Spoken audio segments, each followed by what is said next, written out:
Le Cameroun s'est raconté sous plusieurs prismes. Celui de la gloire, d'abord, c'était il y a 8 jours à Rabat au Maroc, mais son écho est bien de cette semaine. Le pays est sur le toit de l'Afrique. Les Lions, dans un élan indomptable, ont été sacrés championnes de la CAN féminine 2026. Un bain de foule dans les artères de Yaoundé à leur retour et un match d'après-victoire au Palais des Toudis. Le chef de l'État, Paul Biya, fait équipe avec ses Lions dorés en leur ouvrant les portes du vestiaire présidentiel. Cette semaine, le drapeau camerounais flottait également au vent de la joie des Camerounais. C'est dans une ambiance de gradin qu'ils ont déroulé le tapis rouge au président de la République.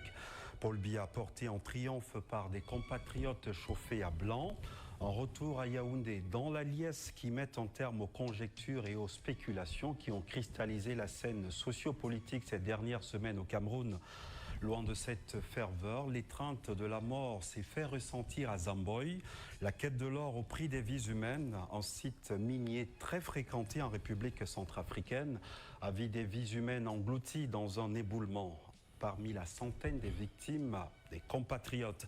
Le Cameroun, cette semaine, s'est également raconté sous le prisme de la mémoire. Les vagues du souvenir de la tragédie du lac Nyos ont refait surface. Il y a 40 ans, une émission de gaz faisait des morts. Aujourd'hui, c'est le triomphe de la vie qui émerge de cet épisode sombre. Et pour décrypter ces faits majeurs, un invité à la double allure qui a su garder un pont entre texte et terrain. Costume de constitutionnaliste, godasse de sportif, le professeur Narcisse Mouelekombi, ministre des Sports et de l'Éducation physique, est dans le fauteuil de l'invité ce dimanche. Une interview qui, pour emprunter au jargon du football, aura des allures de marquage individuel très serrées. Et ce n'est pas un hasard si nous le recevons au musée des trophées de son département ministériel, un lieu de symbole où le Cameroun qui gagne garde la mémoire de ses victoires. Madame, Monsieur, bonsoir, bienvenue à Actualité Hebdo, le grand magazine qui décrypte les grands enjeux et donne la parole à ceux qui font bouger les lignes. Monsieur le ministre, très heureux de vous accueillir sur ce plateau délocalisé d'Actualité Hebdo. Merci, Monsieur Mohamed Nana. Laissez-moi d'emblée vous dire le plaisir, l'immense plaisir qui est le mien, d'échanger avec vous sur les questions que vous avez évoquées d'entrée de jeu. Monsieur le ministre, hier au Palais de l'Unité, le chef de l'État, son Excellence Paul Biya, a reçu les Lions indomptables toutes auréolées de leur premier sacre continental. On vous a vu aux premières loges. Comment avez-vous vécu de l'intérieur cette cérémonie inédite? Alors, cérémonie inédite, comme vous le dites, c'est d'autant plus qu'elle concernait le football féminin pour la première fois. Nous l'avons vécu dans une grande euphorie et une intense joie. Ceci à la faveur des valeureuses et vaillantes Lions indomptables qui étaient solennellement honorées par le président de la République, son Excellence Paul Biya, et Madame la Première Dame, Madame Chantal Biya. Nous exprimons notre émotion avec une humilité reconnaissante et une immense gratitude pour le président Paul Biya, qui a réalisé une œuvre gigantesque pour le développement et le rayonnement du mouvement sportif camerounais, dont il est l'architecte, l'inspirateur des acquis glorieux et des conquêtes victorieuses. La présentation du trophée hier au chef de l'État fut un moment fort. Justement, quelle a été l'émotion du moment au moment de la présentation du trophée au président de la République? Celle que l'on ressent lorsqu'on est en face d'un symbole, un symbole jubilatoire et consécratoire, un témoignage méritoire en faveur de l'œuvre immense du chef de l'État dans le domaine sportif, au regard des énormes sacrifices consentis par lui, le chef de l'État, pour mettre les Lions dans les meilleures conditions de préparation, dans des conditions exceptionnelles de participation pour des résultats honorables à la 14e édition de la CAN. Les moyens financiers, matériels et logistiques importants déployés sous la très haute impulsion du chef de l'État, le montant inédit, nous insistons dessus, et exceptionnel des diverses primes et autres allocations accordées aux joueuses ont été certainement un facteur de motivation et un accélérateur du fighting spirit, du patriotisme sportif, pour qu'elle soit à la hauteur des attentes placées en elle par la nation tout entière, par le chef de l'État. Attentes qui, du reste, ont été rappelées par le Premier ministre chef du gouvernement à l'occasion de l'importance séance de travail avec les Lions indomptables à Rabat, dépêchés qu'ils étaient par le chef de l'État, et cela à la veille de la finale à laquelle nous avons eu le plaisir de prendre part. Alors, au regard de cela, c'est à juste titre que les Lions, nos héroïnes, ont eu à dédier ce précieux et prestigieux trophée au président Paul Biya, qui est l'ordonnateur des victoires sportives et qui est celui qui est chargé de pouvoir et de vouloir, y compris en matière sportive. À cet égard, l'adage « à tous seigneurs, tout honneur » trouve ici toute sa place. J'ajoute une image qui m'a profondément marqué, celle de ces foules, de ces populations amassées tout le long de l'itinéraire, et cela spontanément. Une liesse populaire. Une liesse populaire, une liesse immense qui met en évidence les attentes fortes des populations, la joie, la fierté, la dignité éprouvée à travers l'expression glorieuse du talent sportif féminin camerounais. Lors de cette réception, le président de la République s'est particulièrement adressé aux Lions, à ces Lions dorés. Monsieur le ministre, qu'est-ce qui vous a le plus marqué dans cette allocution présidentielle? L'allocution, la cohérence, la lucidité, la densité et la beauté d'un discours concis, précis, dont nous avons pu retenir quelques axes majeurs, à savoir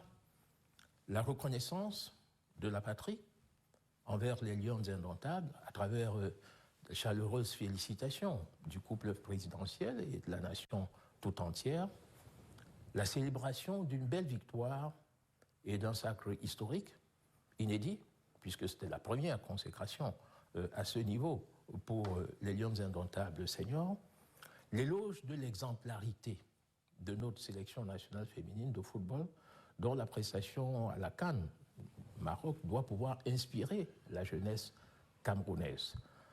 La pédagogie de la performance, qui doit se construire autour de l'abnégation, le chef de l'État l'a dit, de la détermination, de la discipline, de la cohésion et de l'harmonie. L'harmonie qui est la mère de la victoire.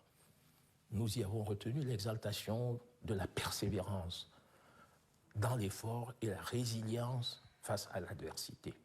Ce discours du président Paul Biya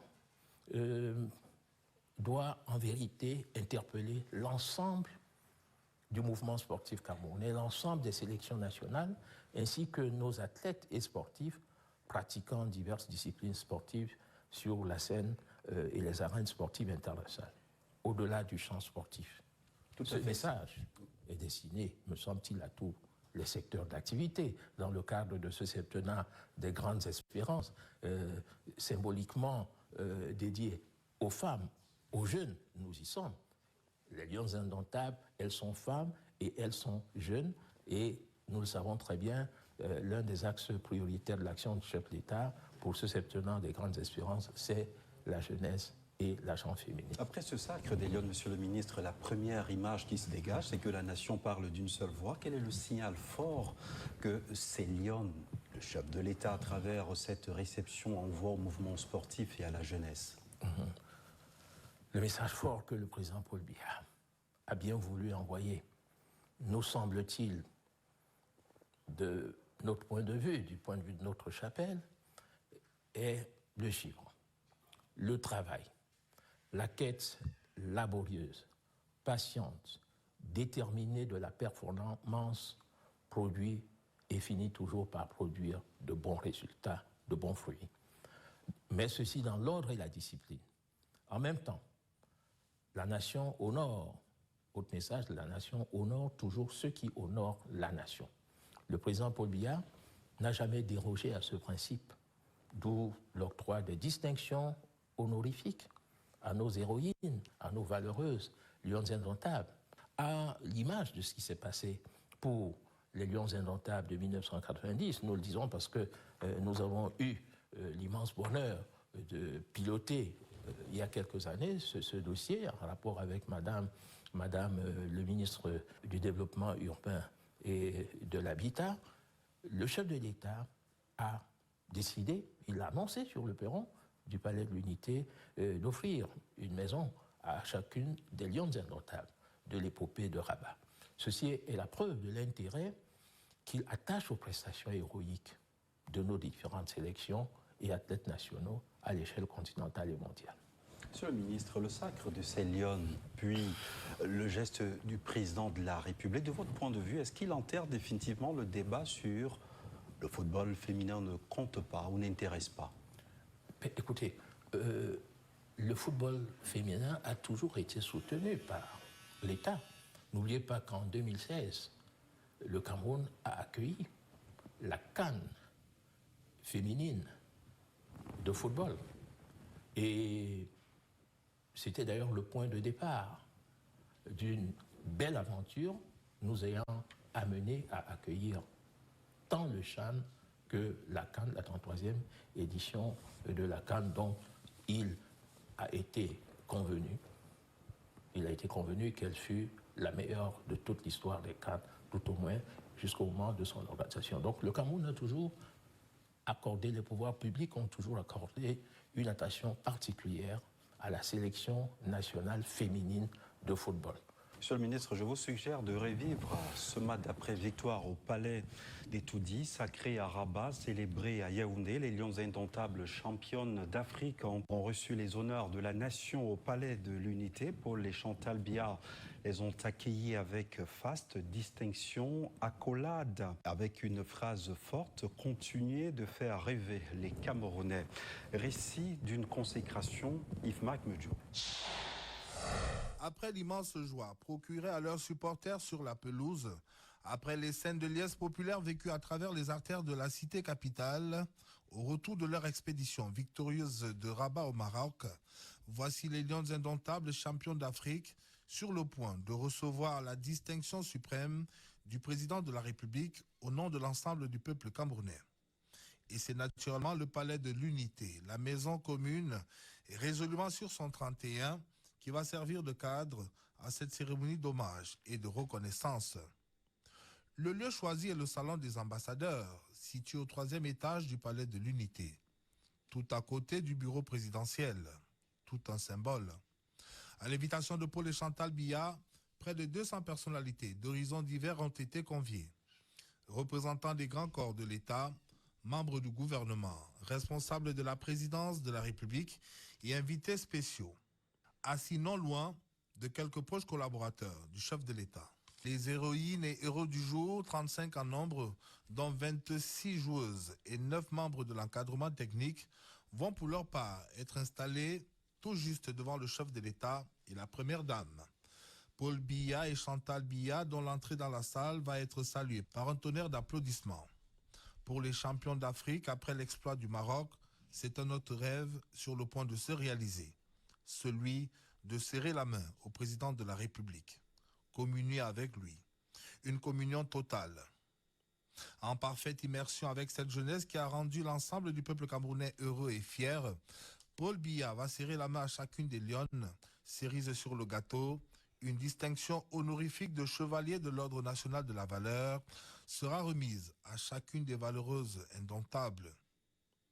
Les Lions qui, dans le même temps, vont recevoir des mots de félicitations et d'encouragement du président Biya, mais aussi de la première dame. La première dame Chantal Biya qui aura accompagné à sa manière, de façon discrète mais déterminante, les champions d'Afrique au sacre final. Pendant une dizaine de minutes, Paul Biya va s'adresser à Aboudi Onguene et à ses coéquipières pour leur dire toute sa joie de les recevoir après leur brillante performance au Maroc. Une performance qui les a hissés sur le toit du continent africain.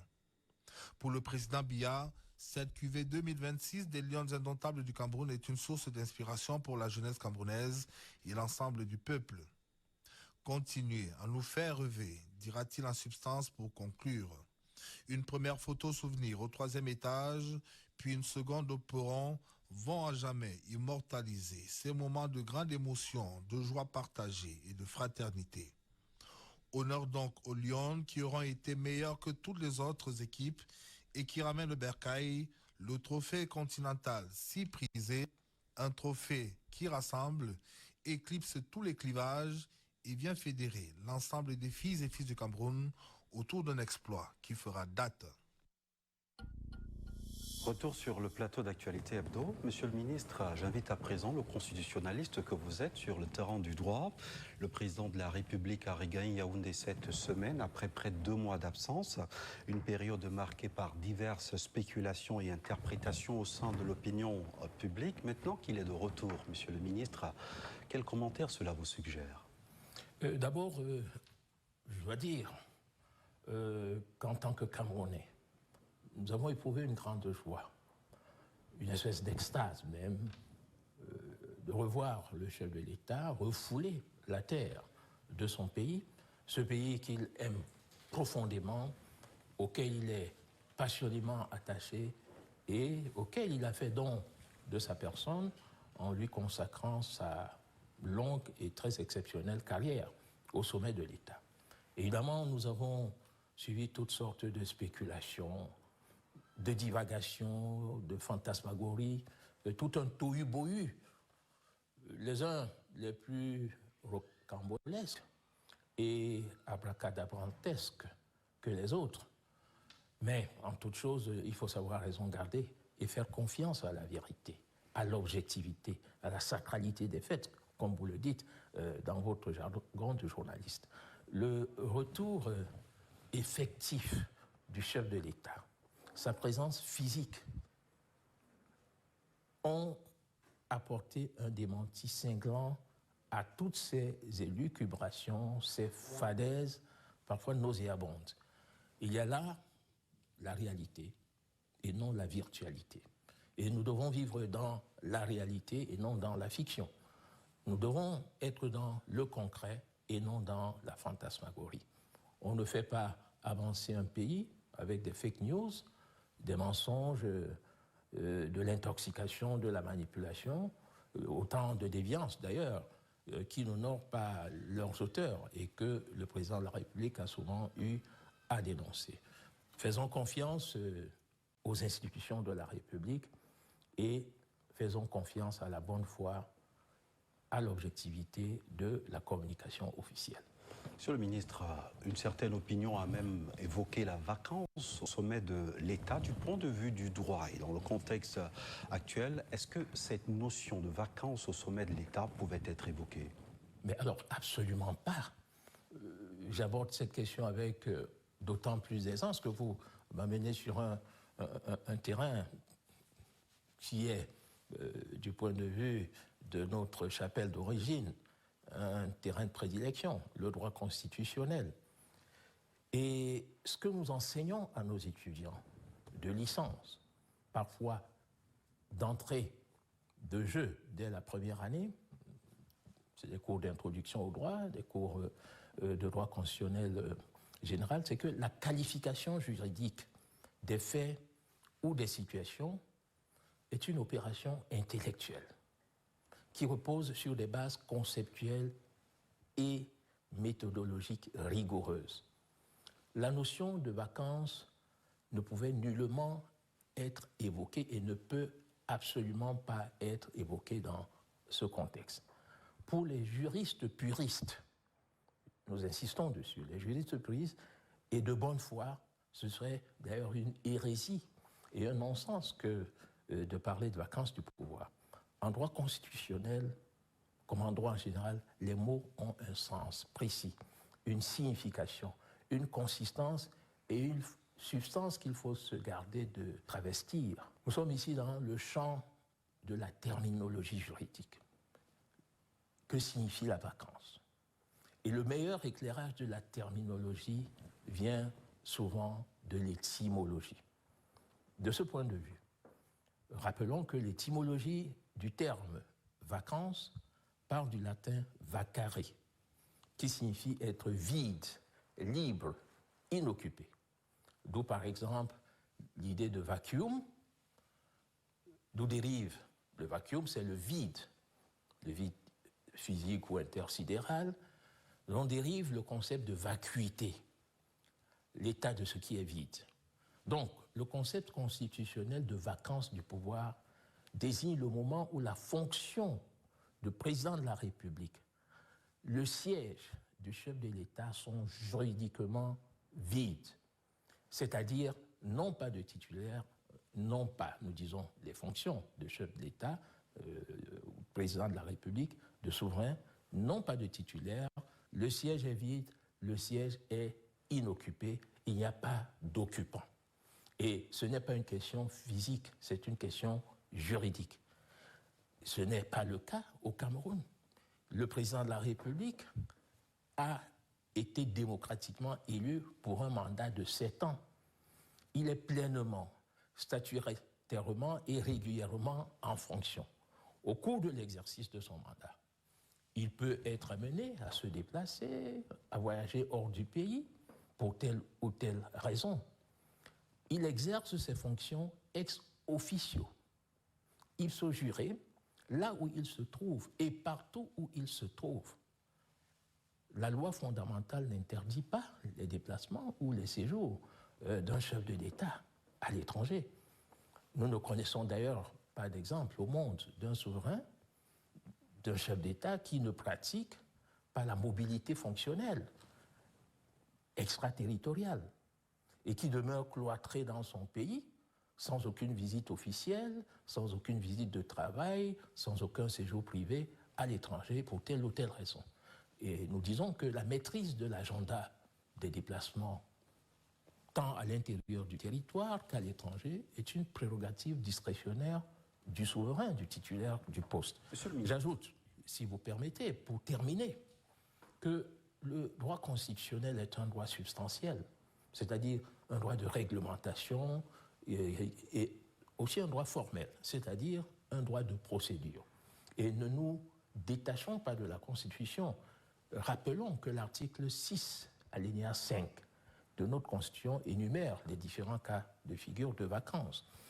Il s'agit du décès, de l'empêchement définitif, de la démission du président. Or, le séjour du président de la République à l'étranger ne correspond à aucun de ces cas de figure qui sont par ailleurs strictement encadrés par la Constitution.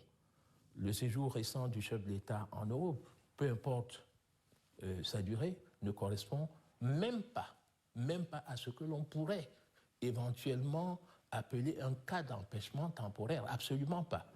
Donc, il n'y a pas de vacances au pouvoir du chef de l'État au Cameroun, qui, du reste, nous l'avons vu, a continué à travailler et à exercer ses fonctions là où il se trouvait.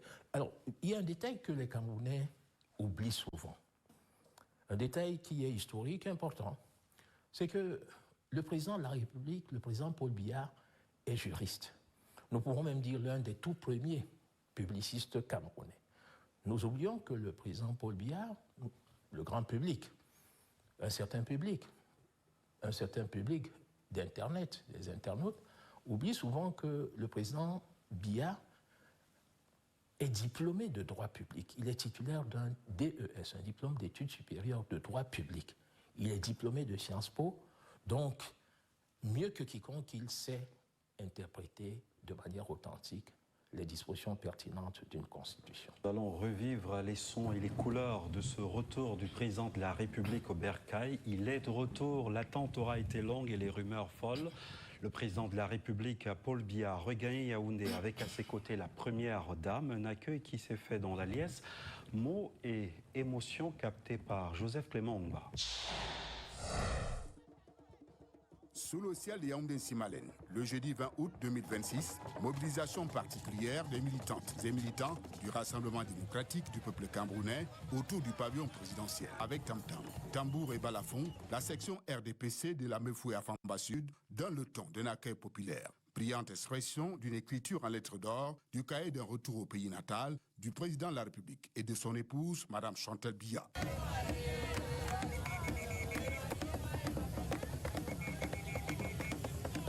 Heureux de le voir nous revenir en si bonne forme, aussi bien lui que son épouse. Bravant les distances, les militants d'Union SO sont également venus entretenir cette flamme ardente et militante, renouvelant un parti de confiance avec le président national. Avec tout ce qu'on a dit, c'est un démenti. C'est un démenti cinglant sur tout ce qui a été dit, tant national qu'international. Et il est là et tout le monde est content. lorsque l'aéronef ayant à son bord le président de la République et son épouse déchire l'air de l'espace aérien de Simalène, l'effervescence monte d'un cran. Présence remarquée également de la voix du rassemblement. Sa fanfare donne le là.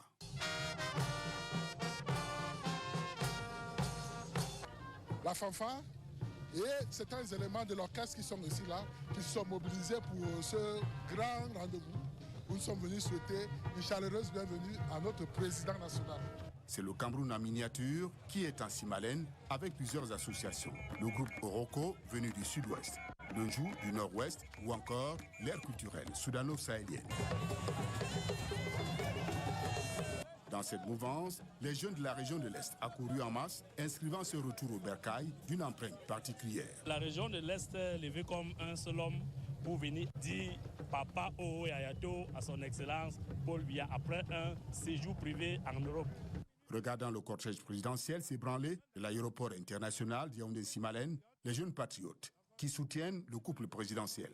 C'est une joie pour nous, pour marquer notre présence, notre fidélité, notre loyauté envers cet homme qui a marqué son temps, pas seulement dans le Cameroun, mais dans le monde entier, et qui est un homme à respecter. Sur les 20 km de l'itinéraire séparant Simalène de la cité capitale, les populations yaoundéennes, les militants et sympathisants du RDPC sont mobilisés en masse.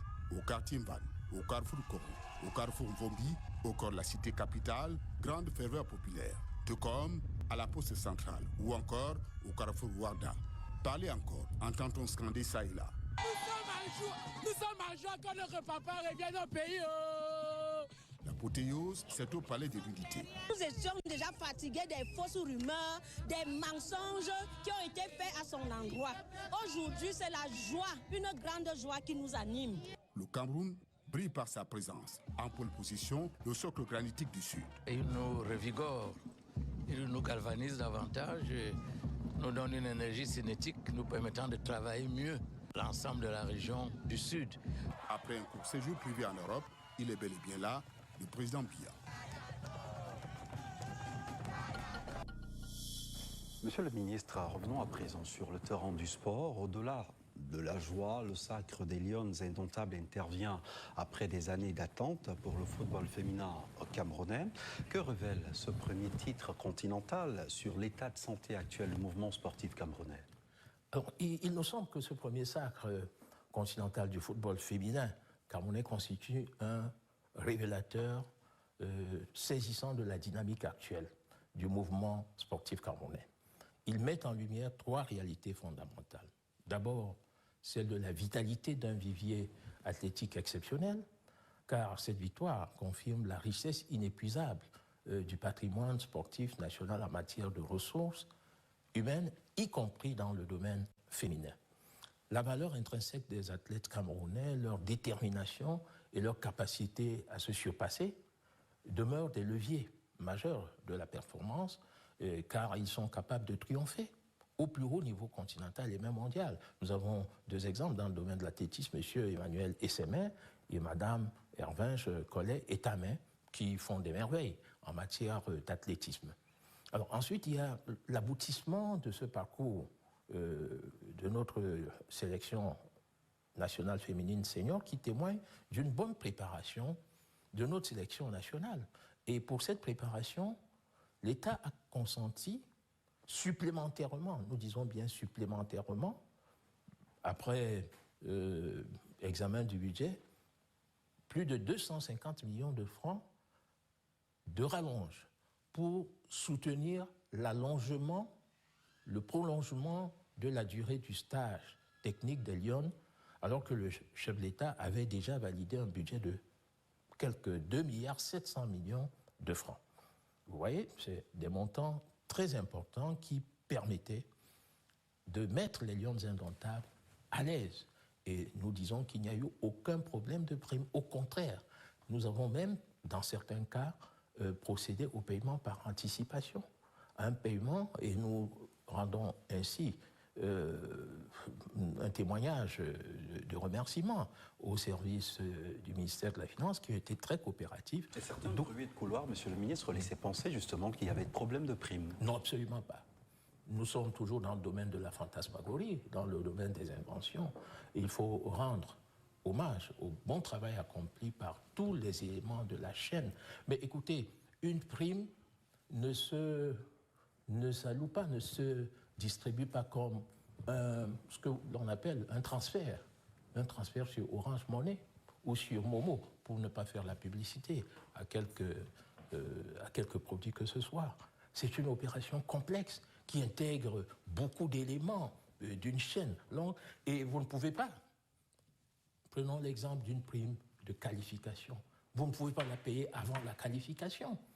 Et une fois que la qualification justifiant cette prime a été acquise, il y a tout un processus qui est en branle et qui nécessite souvent plusieurs journées et dans certains cas même, pour d'autres registres, plusieurs semaines ou plusieurs mois. Et dans le cas des Lions Indomptables, il y a eu une accélération, une approche de traitement dans l'urgence. Nous étions même tentés de dire dans l'extrême urgence. Donc, contrairement à ce qui a pu être dit, il n'y a pas eu de problème de prime. On doit plutôt se féliciter, se réjouir de ce que l'on ait anticipé, l'on soit allé vite dans le paiement de ces primes. Monsieur le ministre, le Cameroun aujourd'hui a plusieurs disciplines qui brillent par intermittence, mais qui peinent à franchir le cap continental. Ce sacre des Lions Indomptables doit-il servir de déclic? Ben, écoutez, tout à l'heure, nous évoquions trois points sur lesquels il faut revenir. La prise de conscience de la nécessité de la bonne utilisation des ressources humaines disponibles. Le mouvement sportif camerounais dispose aujourd'hui de nombreuses disciplines émergentes dont les résultats élogieux font la fierté de notre mouvement sportif. Nous pensons par exemple au bodybuilding, dont le Cameroun a abrité le mois dernier les championnats du monde, seniors, dames et messieurs. Ces championnats se sont soldés par le triomphe, la domination de la team camerounaise qui a réalisé une véritable razzia de 98 médailles, dont 36 en or, 34 en argent, et si nos souvenirs sont bons, 28 en bronze. Nous pourrons également évoquer des disciplines telles que le floorball, le Scrabble, le maracana, le kickboxing, le maracana dont les championnats du monde auront d'ailleurs lieu au Cameroun en septembre prochain, le nambudo, le sambo et bien d'autres encore qui nous ont gratifié de nombreux titres africains et mondiaux. Le sacre continental des Lions doit impérativement s'imposer comme un catalyseur supplémentaire d'une ambition renouvelée, revigorée pour l'ensemble du mouvement sportif national. En brisant le plafond de verre de la régularité de la participation sans couronnement, ce succès apporte la preuve irréfutable que, quel que soit le sport, lorsqu'il conjugue rigueur, tactique, discipline, le chef de l'État a insisté sur la discipline organisationnelle et résilience, il peut hisser le Cameroun au sommet, sur le toit de l'Afrique. Il consolide la voie méthodologique à suivre pour l'ensemble des fédérations sportives civiles nationales. La victoire des Lions Indomptables offre ainsi la preuve empirique que le talent camerounais ne demande qu'un cadre bien structuré pour transformer ces fulgurances intermittentes en une hégémonie continentale durable, comme ce fut le cas pendant plusieurs années avec notre sélection masculine senior des Lions Indomptables. Au ministère des Sports et de l'Éducation physique, comment est-ce que vous entendez capitaliser ce sacre pour pérenniser les performances du sport féminin? L'effervescence populaire observée à travers le pays autour de ce trophée constitue un capital immatériel d'une valeur inestimable sur le plan de la mémoire collective. Pour le ministère des Sports et de l'Éducation physique, il ne s'agit pas seulement de célébrer un triomphe, mais aussi de transformer cette ferveur nationale en un levier d'action publique durable. Cette stratégie va s'articuler autour de quelques axes majeurs. La structuration des filières de détection et de formation qui est l'un des maillons de cette vision. Le ministère des Sports et de l'Éducation physique entend renforcer, et le fait, la synergie entre le sport scolaire, universitaire et les fédérations sportives civiles nationales. Nous venons de vivre aux côtés du ministre d'État, ministre de l'Enseignement supérieur, à Ebolova, la première édition des Jeux universitaires nouvelle formule, et cela avec un grand succès. Donc il s'agit, en collaboration avec des ministères tels le MINESUB, le ministère de l'Éducation de base, le ministère des Enseignements secondaires, surtout ces deux, d'aménager des programmes spécifiquement dédiés aux jeunes filles dès le secondaire afin de détecter les talents, et cela précocement, et de leur assurer un encadrement technique de premier ordre. Le second levier activé est le renforcement et la modernisation des infrastructures d'accueil des jeunes. La pérennité des résultats exige des installations adaptées et accessibles à toutes les catégories, à toutes les tranches d'âge. Sur financement de l'État, à travers le budget du MINSEP, un plan prioritaire de rénovation et de construction de terrains de proximité, d'aires de jeux de proximité, dans différentes localités est déployé depuis plusieurs années, cela pour offrir aux jeunes de tout le pays des conditions de pratique conformes aux exigences et aux standards de la compétition internationale.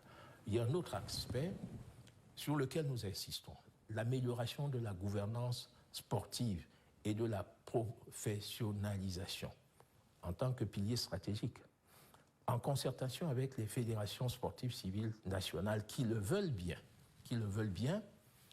le MINSEP sont réticentes, monsieur le ministre? Écoutez, nous avons 59 fédérations sportives dans notre escarcelle.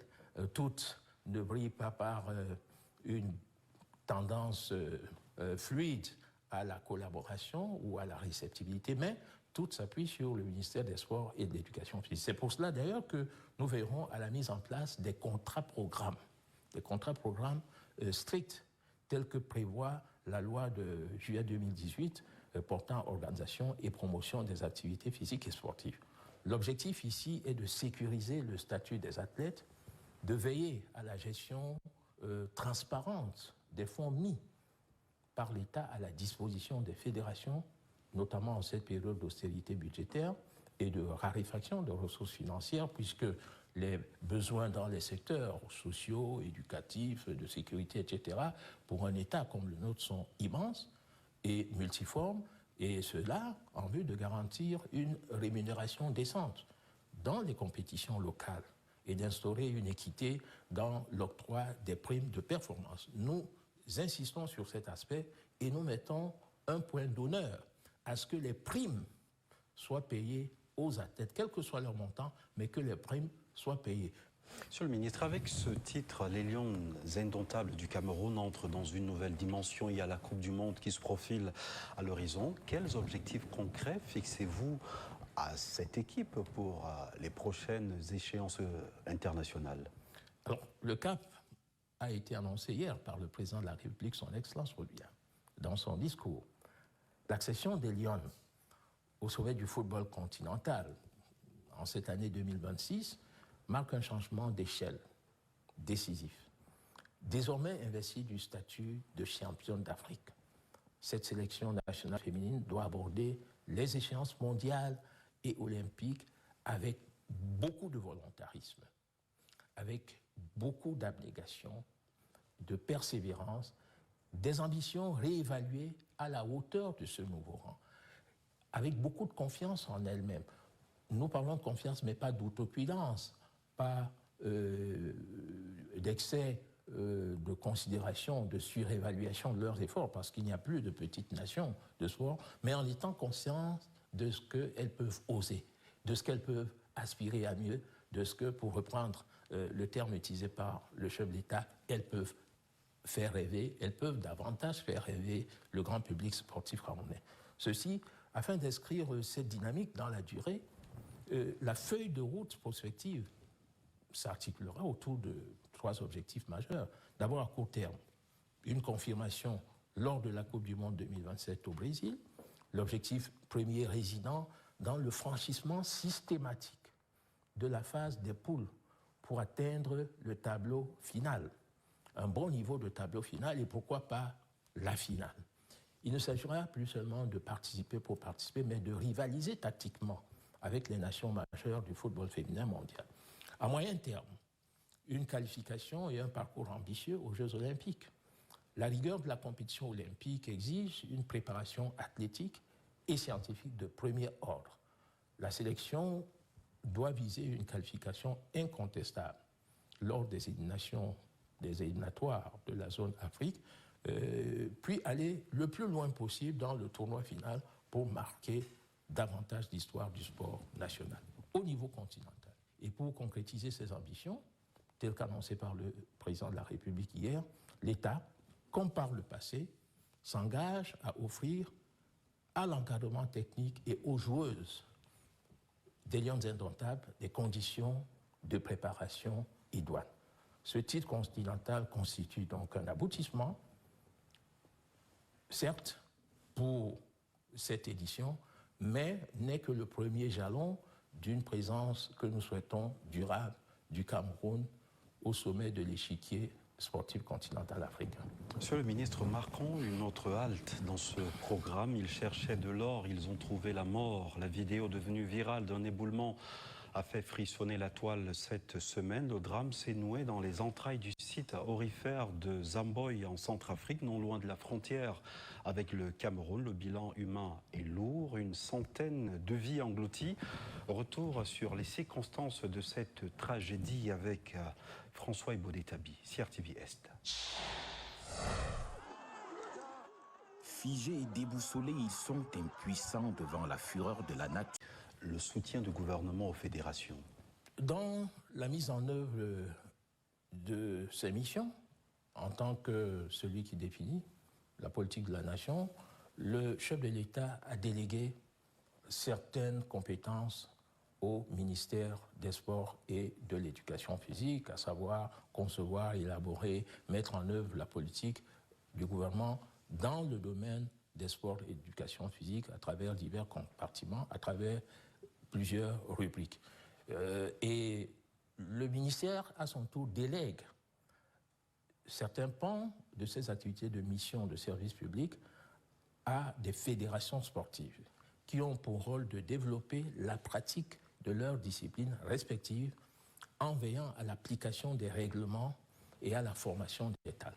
Ces entités sont aujourd'hui au nombre de 59 fédérations sportives sur lesquelles le ministère des Sports exerce sa tutelle. Il est donc de la responsabilité du ministère, dont nous avons la charge, d'accompagner toutes ces organisations sportives fédérales à travers différents types de soutien.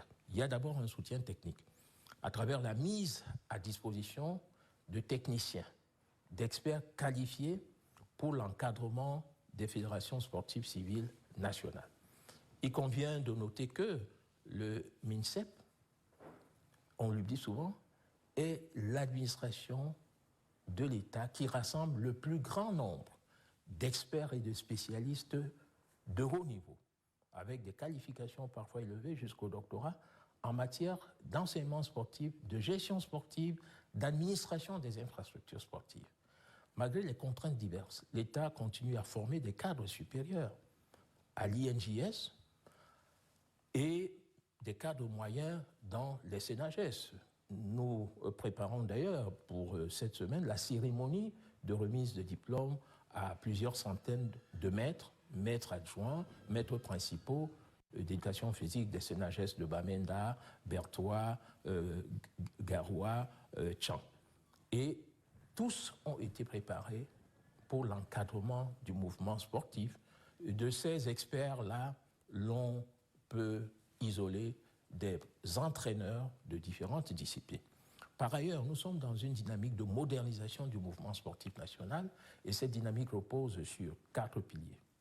L'accompagnement constant de l'ensemble des fédérations sportives civiles nationales à travers l'octroi de subventions et d'appuis financiers pour le développement de toutes les disciplines. Le soutien à la participation des équipes et sélections nationales ainsi que de nos athlètes à un maximum de compétitions internationales. la valorisation des disciplines sportives émergentes, conformément à la célèbre formule du président de la République. Il n'y a pas de sport majeur, pas de sport mineur, pas de sport réservé. Donc nous encadrons toutes les disciplines sportives et même les disciplines para-olympiques. Monsieur le ministre, est-ce que cet accompagnement... Excusez-moi, il y a un point important. Monsieur le ministre, je vous relance justement. Les disciplines intellectuelles, mais aussi les sports pour déficients. Très important du point de vue de la politique d'insertion des personnes vivant avec des handicaps, des déficients physiques, visuels et intellectuels. Est-ce que cet accompagnement des différentes disciplines obéit au principe d'équité? Ou y a-t-il de supra-fédération, monsieur le ministre? Je suis heureux de vous entendre parler d'équité. L'égalité est là, certes, l'équité est tout autre. Et un de nos maîtres avait l'habitude de dire que l'égalité consiste à traiter inégalement les choses inégales.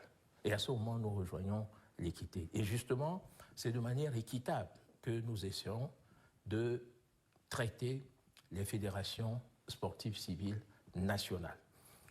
Il y a une enveloppe budgétaire qui est mise à la disposition du ministère des Sports et de l'Éducation physique dans le cadre du chapitre 16. Les demandes sont formulées par les fédérations sportives pour des compétitions internationales. D'ailleurs, il faut dire que s'il fallait tenir compte des centaines de compétitions internationales pour lesquelles les financements sont sollicités, le ministère des Sports et de l'Éducation physique devrait bénéficier d'une enveloppe budgétaire multipliée par 3. Mais une fois cette enveloppe reçue, elle est répartie au prorata des demandes, au prorata des sollicitations, parce que ce sont les fédérations sportives elles-mêmes qui élaborent les budgets, qui les soumettent au ministère, et il y a toute une structure qui tranche en fonction d'un certain nombre de paramètres, de standards, afin que l'on puisse traiter de manière adéquate, objective et de manière équilibrée, équitable, si vous voulez, les besoins et les demandes. À titre d'illustration, pour l'année budgétaire en cours, ce sont près de 69 compétitions, c'est 69, pas près, c'est près de 70 compétitions sportives internationales qui ont bénéficié de l'accompagnement financier de l'État. Il est important de dire que ce n'est pas pour rien, parce qu'il y a eu en retour une belle moisson, une prodigieuse moisson de quelques 428 médailles, dont 196 en or, 120 en argent et 112 en bronze. On me signalait ce matin que hier, la Fédération de bodybuilding venait d'engranger encore à l'étranger quelques 9 médailles d'or.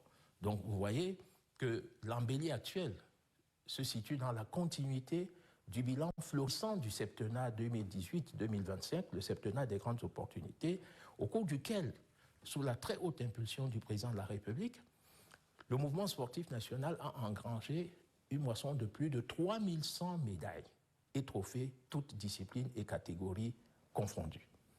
Bien plus, dans le cadre d'un ambitieux programme d'aménagement de territoire, le chef de l'État a fait de la modernisation des infrastructures sportives un élément majeur de son action en matière de sport. Nous connaissons les grandes infrastructures sportives mises en place pour la CAN 35, infrastructures sportives modernes, futuristes et de grande envergure.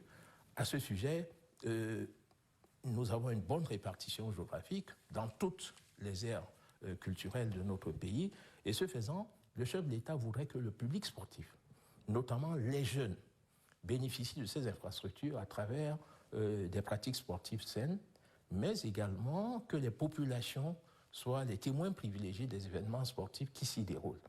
Le Cameroun est ainsi devenu une destination privilégiée et prisée pour l'organisation de grands événements sportifs internationaux qui permettent à notre pays d'accroître sa visibilité et son rayonnement sur le plan international. Monsieur le ministre, ce sera la dernière question de ce dimanche. Le temps qui nous a imparti tire à sa fin. Monsieur le ministre, faites-nous la confidence. Oui. Le retour du chef de l'État, vous le savez, nourrit très souvent des ambitions. Dans votre posture, est-ce que vous nourrissez des attentes particulières, monsieur le ministre? Monsieur Mohamed Nada, bon, écoutez, notre attente la plus forte, c'est de voir se réaliser dans son entièreté, dans son intégralité, le programme des grandes espérances du président de la République, son Excellence Paul Biya. Notre attente, c'est de voir triompher le programme des grandes espérances sur la base duquel le président Paul Biya a été élu par le peuple camerounais et lui a confié son destin pour 7 ans. Et cela sur la base d'une profession de foi et d'un programme qui offre d'immenses perspectives structurantes et généreuses en matière politique, économique, sociale, culturelle, pour les jeunes, pour les femmes, pour les populations camerounaises, toutes régions confondues. Nous devons donc tous militer et agir positivement pour la réussite, la réalisation et le triomphe des immenses perspectives offertes aux Camerounais en général par le président de la République dans le cadre de ce septennat qui nous interpelle tous. Et il en découle qu'en tant que citoyen, en tant que haut fonctionnaire, élite intellectuelle et membre du gouvernement, nous n'avons qu'une seule ambition. Cette ambition, c'est celle de servir. Nous sommes là pour servir. Ministre, dans son étymologie, veut dire ministère. Ministère, c'est serviteur. Nous sommes là pour servir et nous servons, si Dieu le veut, sous l'égide du président de la République, son Excellence Paul Biya, à qui nous sommes très infiniment reconnaissants parce que redevables de sa très haute confiance placée en notre modeste personne. Apporter notre part, la plus modeste soit-elle, notre part de contribution, en toutes circonstances, sous la très haute impulsion du chef de l'État, à l'édification d'un Cameroun toujours plus prospère, plus développé, plus fort, plus uni, et offrant de meilleures conditions de bien-être et d'épanouissement à ses populations. L'un des axes majeurs de l'action politique du président de la République, Paul Biya, depuis son accession à la magistrature suprême, a porté notre modeste contribution en toutes circonstances, en tout lieu, à l'édification de cette belle œuvre, de cette belle promesse des grandes espérances, est notre seule et modeste ambition. Hier, ministre des Arts et de la Culture, aujourd'hui ministre des Sports, vous ne vous souciez pas de lendemain? Le président de la République est le maître des horloges, Dieu est le maître du destin. Professeur Narcisse Mouelé-Kombi, ministre des Sports et de l'Éducation physique, merci d'avoir répondu favorablement à l'invitation du directeur général de la CRTV. Je vous en prie. Merci, monsieur. Madame, monsieur, merci de votre fidélité jamais démentie. Restez leader sur notre antenne, une édition d'actualité hebdo coordonnée par le docteur Evelyne Monguakon, directeur central du pôle TV. Bon dimanche et à dimanche. Monsieur le ministre, nous sommes entourés des gloires du passé. Que représente pour vous ce musée des trophées? Est-ce juste une salle de souvenirs ou le miroir de l'ambition sportive du Cameroun? Alors c'est d'abord la mémoire collective qui est ici incarnée, la mémoire collective victorieuse et glorieuse du mouvement sportif camerounais, construite patiemment, édifiée par plusieurs générations de sportifs, d'athlètes talentueux dans diverses disciplines. Certains trophées ici ont plus de 40 ans d'âge. Et puisque vous me demandez de... Lequel vous parle le mieux? Bon, écoutez, toutes les disciplines sportives sont à même de contribuer au rayonnement sportif international du Cameroun, mais puisque nous sommes au lendemain de la célébration du football féminin, donc du football, je voudrais chronologiquement vous présenter celui-ci. Celui de 1984, il s'appelait à l'époque Coupe de l'Unité africaine, c'est celui que brandit le très regretté capitaine Abega à Abidjan, je crois, en 1984. Puisque nous sommes dans la logique de l'accumulation et des trophées, nous en avons eu 5 dans cette catégorie, 5 Cannes seniors. La dernière conquête est celle de 2017, ce trophée.